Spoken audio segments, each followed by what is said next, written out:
So down here, technically these are 2 bedrooms, but I needed the space, so I kind of made these into like a fitting room, which I also kind of call my Hannah Montana room, and my glam room. And this is where I do all my fittings. Even if it is a little bit cluttered in here or a little bit of a mess, I know where everything is. This is my glam room.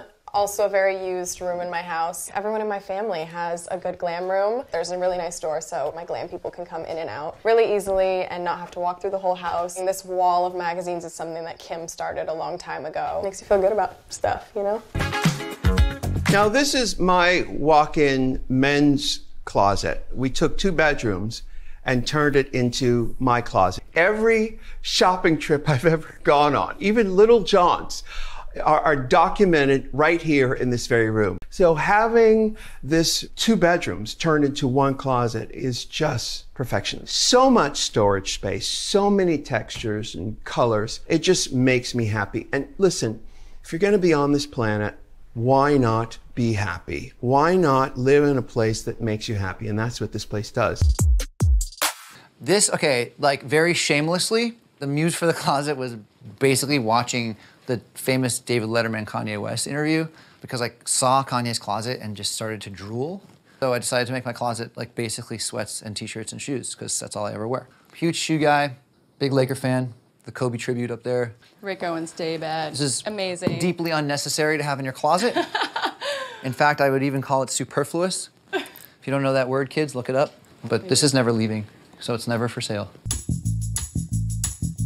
So we're in my dressing room, and one thing that was kind of a dream of mine was to have sort of a dressing room where I can get my hair and makeup done. I put majority of my high heels on the top because I genuinely don't wear them ever. This is an Ultra Fergola mirror. It was just on the bucket list, and I love it. I mean, it's super fun. I like, again, this is like another example of taking something that normally I'd buy a boring version of, like a mirror, right? And trying to make it add to the space. So the last time that we were standing with you guys in this spot, we were holding our brand new little girl. So much of this process throughout was just feeling like we were coming back home and fitting back into our life, but our life through a different lens. Some things have changed, little updates, new carpeting, new paint. Lighting. My shopping issue has not changed. I mean, I still have shoes older than our children, by the way. Older than me. Yeah. Do I? Yeah. I have a very, very close friend who's a shoe designer, so that's why I have this many shoes. This is all my favorite shoes right here. And then the other side are my kind of secondary shoes. So I have a really big vintage hat collection. This is from the 40s. They were called tilt or doll style hats. This is a little fedora, like a menswear style fedora, and it has this is my vintage brooch collection. I love collecting big, fancy brooches. Everybody needs a rhinestone praying mantis. This floor runs the whole length of the house. This section here is my husband's. He doesn't have a lot of clothes. The rest of it is mine on Queer Eye. I talk through how a closet should be organized to make life a lot easier for you.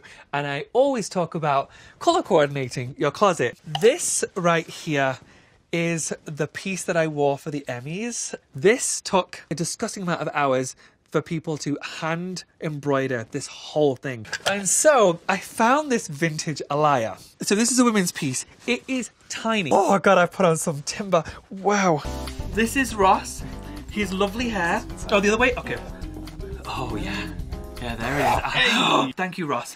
I am breathing in so hard, but do you see that shape it creates? My God, that's good. I'm very, very happy about it. I have so much clothing in my regular closet that I had to make my guest room into another closet. You might see some of my favorite outfits in here. It's really fun to come in here and see old pieces that I haven't worn in a while. Well, now we're going to enter the closet, and I always think people want to see what does a fashion designer's closet look like. And my husband and I have 2 very different color palettes. So you hit this end of the closet, and boy, it is about the stack of black. I mean, I think you need a black tailor jacket in every fabric, from linen to cashmere to wool. And then I wear my sunglasses all the time. This is only aviator sunglasses. That's 1 drawer full. Second drawer full. This trunk was my sort of farewell gift after 7 years. At Celine, this is a vintage Louis Vuitton with no LVs on it. It's so old, it's before they actually had the monogram. That was supposed to be Tom Cruise in that film where he slides in. Anyway, so this is the wardrobe. This is where all the clothes live. I really love having a dedicated space to have all of your stuff because I feel like when it's like fully in the bedroom, it's just not good mentally, like seeing all that stuff. I think it's nice to have it shut away. There's more books in here, none of which are mine. Apart from this one, actually, this book is mine, Alice in Wonderland. This was originally a bedroom that we knocked down a wall, connected to my bedroom. It's crazy to think that I turned a whole bedroom in my house into a closet and it's still overflowing. Like, I almost need a whole nother bedroom just for shoes or something like that. Or I just need to stop buying stuff. Yeah, so this is where my day-to-day life happens and I just sort of get dressed. I love kicks, sneakers. I have lots of sneakers. This is literally half of my stuff because I have so much stuff, it's all in storage, so I've only decided to do like my day-to-day stuff. When I get up, I like, you know, want to put something on to go to work, but it's pretty cute. This is where I keep all my vintage tees. Sex Pistols. Oh, I forgot to show you. We love George. All right, George. You know, one of the cool things about having like a smaller-ish bed area is that you can make your closet or your wife's closet bigger than the bedroom area. It's all like panels that are attached to the walls. It's very functional and very beautiful. I'm very happy. This is a hangout area kind of too. You and the girls and like trying on stuff. It's just a cool little space. This is my closet. It's gonna be a little bit more of a squeeze than it was in Lily's closet, but come on in. It's black. I love it. They also put like a little desk thing over here, which I'm still trying to kind of figure out this area, but I got my little diary. I'm an analog guy. Just whenever I'm feeling particularly good about myself, I like to always remember where I came from.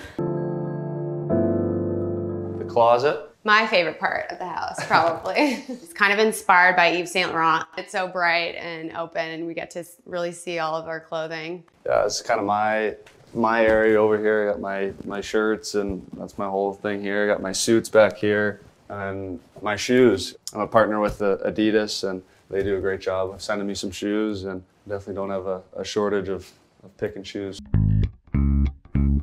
Okay, here we are.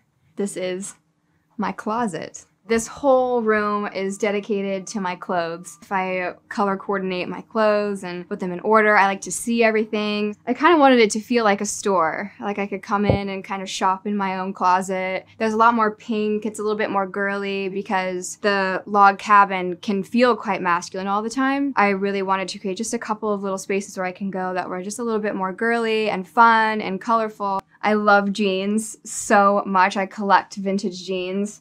And I just really wanted to dedicate a space where they could all just hang so beautifully so I can see. You know, I like to look at it. It's very nice and it's all cohesive and I love jeans.